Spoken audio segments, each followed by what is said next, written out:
Au Tchad, les députés ont massivement adopté le rapport de la commission spéciale mise en place au sein de l'Assemblée nationale pour réviser la Constitution de décembre 2023 ce lundi 15 septembre. L'allongement du mandat présidentiel de 5 à 7 ans, assorti de la levée de toute limitation effective, constitue la mesure phare de cette révision.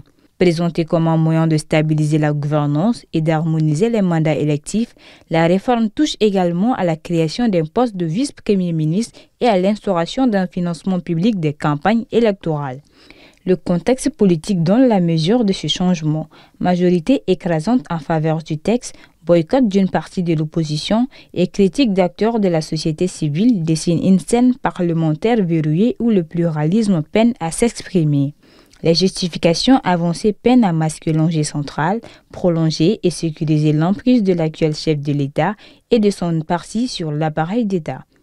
En toile de fond se pose la question de la légitimité démocratique.